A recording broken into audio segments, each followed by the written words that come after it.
Good evening. তোমরা সবাই কেমন আছো? আশা করি ঠাকুর আর মায়ের কৃপায় ভালো আছো। 190তম জন্মতিথিতে ঠাকুরের পালন হচ্ছে বেলুড়ে। সেই উপলক্ষে চলে এসেছি বেলুড়ে।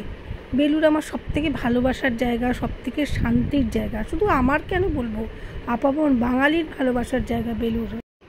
চলো এবার বেলুড়টা ঘুরে দেখি। অনেকবার বেলুড়ের ভিডিও দিয়েছি, অনেকেই দেন, হয়তো তোমরা বলবে অনেকবার তো দেখেছি, তবুও ঠাকুরের জন্মতিথিতে বেলুড়কে যেন নতুনভাবে দেখছি। সত্যি এত ভালো লাগছে। কত পুণ্যার্থী যে এসেছেন, কত ভক্ত এসেছেন, মানে সে গুণে শেষ করা যাবে না। প্রতিদিনই অবশ্য বেলুড় সারা বছরই জমজম করে, মানুষ আসে, ছোট ছোট শিশুরা প্রাণ খুলে এখানে দৌড়োদৌড়ি করে, ছুটোছুটি করে।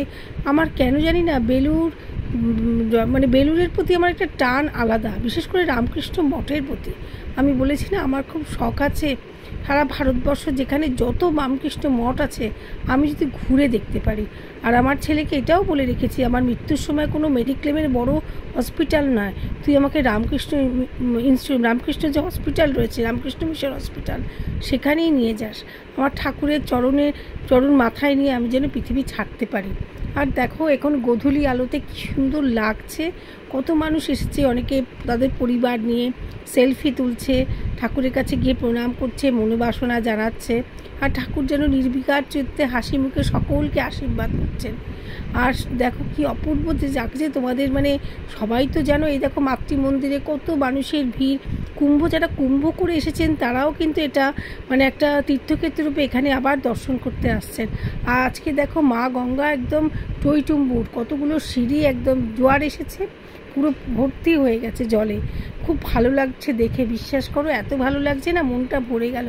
অনেকে বসে আছে, আমার খুব শখ হয় একদিন ভোরবেলা এসে গঙ্গার ধারে বসবো, মহারাজদের প্রার্থনা দেখব, কিন্তু ভোরবেলা তো বোধহয় আমাদের ঢুকতে দেবে না।